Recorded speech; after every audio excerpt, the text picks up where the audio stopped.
नमस्कार, मैं हूं संजय शर्मा। आप देख रहे हैं 4PM न्यूज़ नेटवर्क। क्या इस देश के लिए आपको भी उतनी चिंता हो रही है जितनी मुझे हो रही है? क्या आपको भी लगता है कि देश एक ऐसे रास्ते पे जा रहा है जिसकी मंजिल किसी को समझ नहीं आ रही? क्या आपको भी लगता है कि हम एक ऐसे भंवर में फंस गए हैं जिससे निकल पाना मुश्किल है? मणिपुर की हिंसा की घटना दिल दहलाती है। कोई दिन ऐसा नहीं जा रहा कि जब वहां पे हिंसा ना हो रही हो। क्या प्रधानमंत्री को मणिपुर याद नहीं आता? क्या प्रधानमंत्री के लिए मणिपुर कोई राज्य ही नहीं है? और इसलिए नहीं है कि वहां पे सिर्फ 2 सीटें हैं। 9 साल से ज्यादा कुर्सी पर बैठने के बाद प्रधानमंत्री को अभी भी विपक्ष की कमी नजर आ रही है। प्रधानमंत्री 9 साल के बाद कह रहे हैं कि विपक्ष काम ही नहीं करने दे रहा है। चुनाव के 8-9 महीने बचे हैं और प्रधानमंत्री फिर विपक्ष का नाम ले रहे हैं। अच्छा हुआ चाचा नेहरू भूल गए हैं आजकल। चाचा नेहरू याद नहीं आ रहे। चाचा नेहरू के लिए नहीं कह रहे कि इस देश में जो हालात हैं उसके लिए नेहरू जिम्मेदार है। मणिपुर की जो हिंसा हो रही है उसके लिए नेहरू जिम्मेदार है। आजकल भक्त भी नेहरू भूल गए हैं। एक चीज और भूल गए हैं भक्त। गोदी मीडिया एक चीज और भूल गई है, वो है समान नागरिक संहिता। आपने देखा होगा कई दिनों से आपको इस मुद्दे पे चर्चा ही नहीं मिल रही है। सोशल मीडिया पे गायब है। जो मुद्दा साहेब के लिए ट्रम्प कार्ड बन गया था, जो मुद्दा साहेब को कुर्सी तक पहुंचाने का सपना दिखा रहा था, उस मुद्दे पे चर्चा ही नहीं है। दरअसल साहेब और उनकी चमची गोदी मीडिया इस मुद्दे को लाए थे मुसलमानों को धमकाने के लिए, ये माहौल बनाने के लिए कि मुस्लिमों के बच्चे ज्यादा होते हैं, इसके लिए एक ऐसा कानून बनाएंगे जिसके लिए ज्यादा बच्चे वालों को कुछ नियमों में बांधा जा सके। इसके लिए एक ऐसा कानून बनाएंगे जिसमें शादी, मजहब, जाति, न जाने क्या क्या चीजें हों, जिसमें सबको समान अधिकार मिल जाए। और गोदी मीडिया दिन रात करके जुट गई थी ये बात साबित करने के लिए कि जब ये कानून आएगा तो देश में क्रांति हो जाएगी। मगर उल्टा हो गया। देश के अलग अलग राज्यों में, पूर्वोत्तर के राज्यों में, आदिवासियों में बात थोड़ा आगे निकल गई। शादी ब्याह की बात तो मुस्लिमों के लिए की गई थी, लेकिन फिर नए नए किस्से शादियों के निकल के हिंदू समुदाय में आ गए, सामने आ गए। किसी को पता ही नहीं होगा। आप में से मैं एक दावा कर रहा हूं कि बहुत बड़ी संख्या में लोगों को पता नहीं होगा कि इस देश के अलग अलग राज्यों में विवाह की क्या क्या पद्धतियां हैं।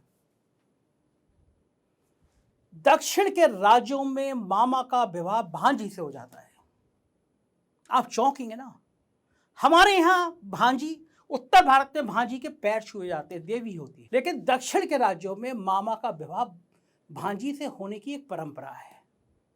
पंजाब में चले जाइए, बड़ी संख्या में पंजाबी कजिन्स में शादी हो जाती है।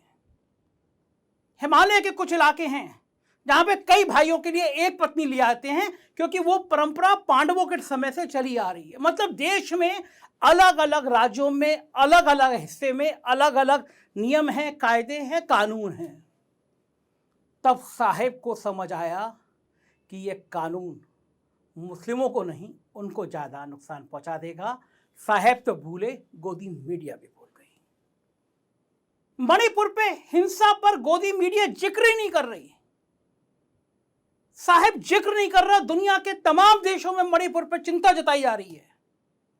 साहेब को याद नहीं आ रहा। साहेब को याद आ रहा है कि विपक्ष बहुत गलती कर रहा है। रेलवे के एक कार्यक्रम में प्रधानमंत्री जी कह रहे हैं कि विपक्ष काम नहीं करने दे रहा। प्रधानमंत्री जी, ये सरकारी कार्यक्रम है, करोड़ों रुपए खर्च हुए हैं मेरे और आप जैसे दर्शकों के टैक्स के पैसे के। ये आपकी भारतीय जनता पार्टी का पब्लिक प्लेटफॉर्म नहीं है।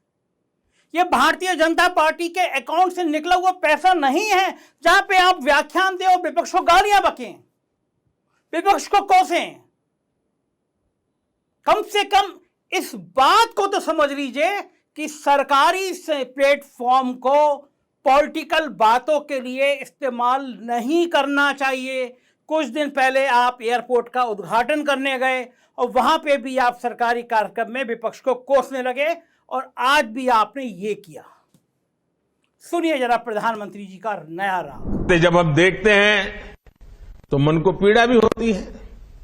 दुर्भाग्य से हमारे देश में विपक्ष का एक धड़ा आज भी पुराने ढरे पर चल रहा है। वो आज भी खुद तो कुछ करेंगे नहीं और किसी को करने भी न देंगे, न काम करेंगे न करने देंगे। ये रवैये पर अड़े हुए हैं। देश ने आज की और भविष्य की जरूरतों की चिंता करते हुए संसद की आधुनिक इमारत बनवाई। संसद देश के लोकतंत्र की प्रतीक होती है। उसमें पक्ष विपक्ष सबका प्रतिनिधित्व होता है, लेकिन विपक्ष के इस धड़े ने संसद की नई इमारत का भी विरोध किया। हमने कर्तव्य पथ का विकास किया तो उसका भी विरोध किया गया। इन लोगों ने 70 साल तक देश के वीर शहीदों के लिए वॉर मेमोरियल तक नहीं बनाया। जब हमने नेशनल वॉर मेमोरियल बनाया, उसका निर्माण किया, तो इसकी भी सरेआम आलोचना करते उनको शर्म नहीं आई। सरदार वल्लभ भाई पटेल का स्टैच्यू ऑफ यूनिटी आज दुनिया की सबसे बड़ी मूर्ति है। हर हिंदुस्तानी को गर्व होता है। और कुछ राजनीतिक दल चुनाव के समय तो सरदार साहब को याद कर लेते हैं, लेकिन आज तक इनका एक भी बड़ा नेता स्टैच्यू ऑफ यूनिटी में जाकर के सरदार साहब की इस भव्य प्रतिमा के न दर्शन किए न उन्हें नमन किया है। लेकिन साथियों, हमने देश के विकास को इस सकारात्मक राजनीति से आगे बढ़ाने का फैसला किया है और इसलिए नकारात्मक राजनीति से ऊपर उठकर सकारात्मक राजनीति के मार्ग पर एक मिशन के रूप में हम चल रहे हैं। किस राज्य में किसकी सरकार है, कहां किसका वोट बैंक है, इस सब से ऊपर उठकर हम पूरे देश में विकास को सर्वोच्च प्राथमिकता दे रहे हैं। सबका साथ सबका विकास, ये धरती पर चरितार्थ करने के लिए जी जान से जुटे हैं। प्रधानमंत्री जी परेशान हैं। परेशान नहीं होते तो सरकारी कार्यक्रमों में ये प्लेटफॉर्म नहीं छेड़ते, ये राग नहीं छेड़ते। प्रधानमंत्री परेशान है मणिपुर से, प्रधानमंत्री परेशान है राहुल गांधी से, प्रधानमंत्री परेशान है चंद्रचूड़ से, सुप्रीम कोर्ट से। प्रधानमंत्री जी को उम्मीद ही नहीं थी कि जो गुजरात की civil court, high court Rahul Gandhi को लोकसभा से बाहर का रास्ता दिखा रही है, सुप्रीम कोर्ट राहुल गांधी के लिए लोकसभा का दरवाजा फिर से खोल देगी। प्रधानमंत्री परेशान है कि राहुल गांधी की लोकप्रियता दिन पर दिन बढ़ती जा रही है। प्रधानमंत्री परेशान है कि जिस राहुल गांधी के लिए हजारों करोड़ रुपए खर्च किया गया था कि इसकी जनमानस में पप्पू की छवि बना दो, वो छवि अब एक नायक की बनती जा रही है। लोग कह रहे हैं कि राहुल गांधी जैसा नेता होना चाहिए जिसने अपने शरीर को, तन को और मन को साध लिया। जितना राहुल गांधी पर पीड़न हो रहा है, जितना राहुल गांधी पे हमला हो रहा है, उतनी परेशानी साहब के लिए बढ़ती जा रही है। राहुल गांधी के लिए उतनी सिंपैथी बढ़ती जा रही है। सुप्रीम कोर्ट के फैसले के बाद तत्काल राहुल गांधी की सदस्यता बहाल होनी चाहिए, उसी तरह से जैसे राहुल गांधी को सदस्यता खत्म करने का जल्दबाजी दिखाई। आपको हैरानी होगी कि जब गुजरात की न्यायालय ने राहुल गांधी को 2 साल की सजा दी, कांग्रेस के प्रवक्ता हैं वो कह रहे थे कि उस गुजरात के आदेश को हिंदी अंग्रेजी में ट्रांसलेट करने में घंटों लग जाते, लेकिन कुछ ही देर बाद वो आदेश दिल्ली भी आ गया और राहुल गांधी की सदस्यता चली गई। और कल मेरे प्रोग्राम में एक साहब कह रहे थे कि ऐसा लग रहा था कि मानो कोर्ट को दिल्ली से कोई एक आदेश बना के दे दिया, कोर्ट को तो सिर्फ पढ़ना था। सवाल उठ रहे हैं कि सुप्रीम कोर्ट ने जब माना कि गुजरात के न्यायालय को इस हद तक सजा नहीं देनी चाहिए थी, तो गुजरात के उन जज साहब के खिलाफ कार्रवाई क्यों नहीं हो रही? तो सुप्रीम कोर्ट मान रहा है कि उन्होंने अपनी सीमा से बाहर जाके ये फैसला दिया। क्या जज साहब नहीं जानते थे कि यह फैसला देश की राजनीति का 140 करोड़ की जनता का भविष्य तय करेगा? राहुल गांधी मुख्य विपक्षी दल के नेता हैं, एक ऐसा नेता जिसका ग्राफ लगातार बढ़ रहा है। कांग्रेस को 12 करोड़ से ज्यादा लोगों ने वोट किया है पिछली बार भी, उन 12 करोड़ लोगों की आस्था है कांग्रेस में। और जज साहब ने फैसला जो दिया उस पर मैं नहीं कह रहा, सुप्रीम कोर्ट ने टिप्पणी कर दी और यह साहब का तापमान बढ़ाने के लिए काफी है। चैनल पे बीजेपी के प्रवक्ता समझ नहीं पा रहे उन्हें बोलना क्या है। मैं कल न्यूज 24 पे देख रहा था, भाजपा के प्रवक्ता हैं अजय आलोक, वो पत्रकार आशुतोष के भिड़ गए, कह रहे थे कि लालू यादव ने राहुल गांधी को मटन खिला दिया।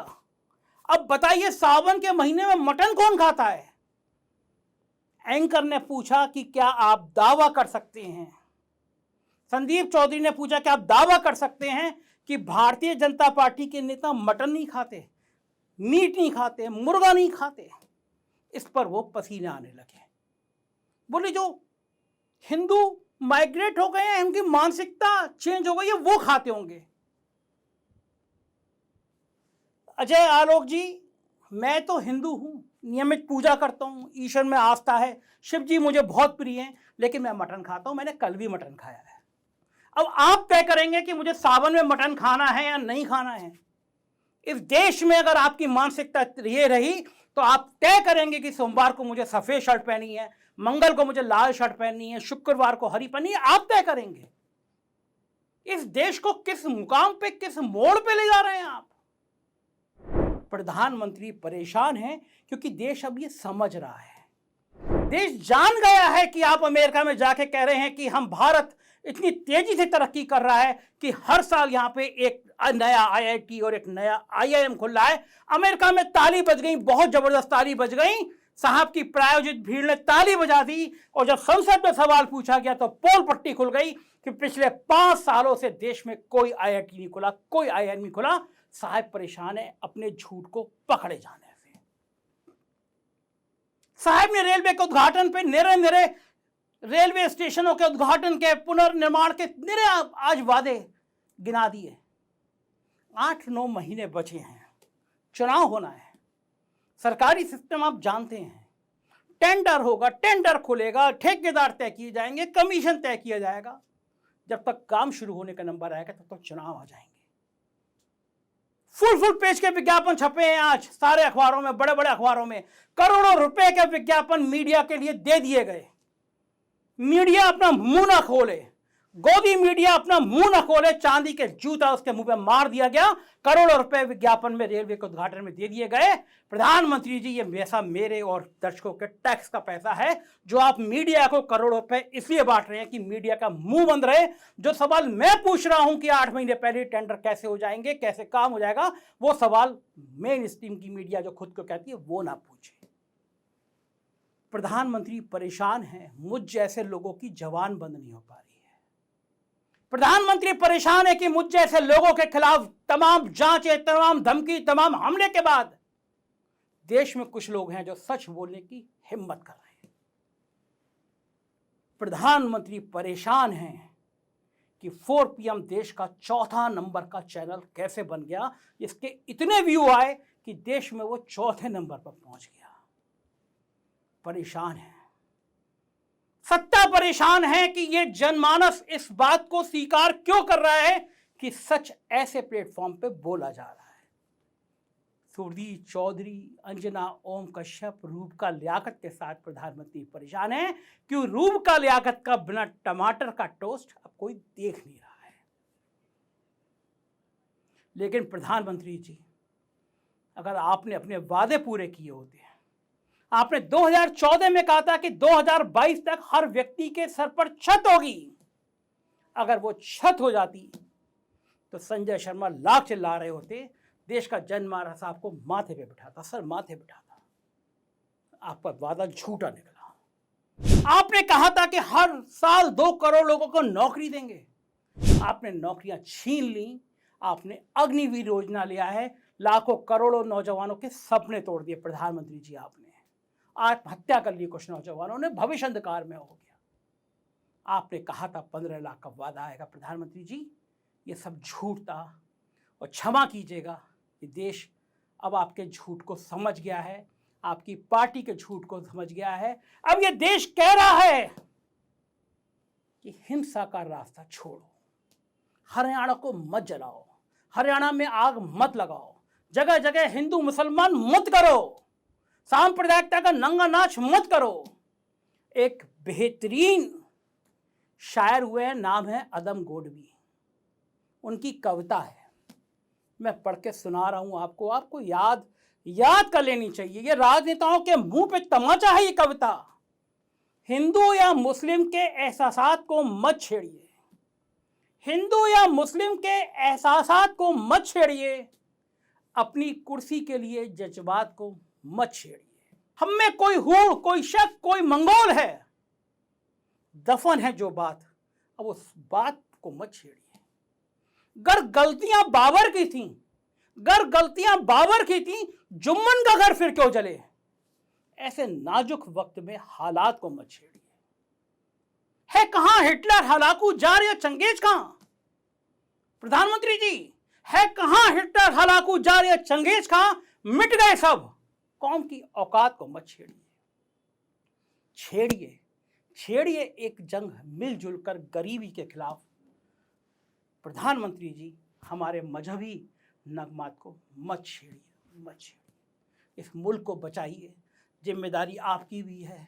प्यार का संदेश फैलाइए, लोगों से कहिए यह मुल्क मोहब्बत का है, लोगों से कहिए हर घर में, हर मोहल्ले में एक मोहब्बत का संदेश हो, एक मोहब्बत की दुकान हो। नफरत वालों को बायकॉट करिए, प्यार को बढ़ाइए, बदले में प्यार आपको जरूर मिलेगा। मेरे को अपनी राय से अवगत कराइएगा, मुझे आपकी राय का इंतजार रहेगा। शुक्रिया।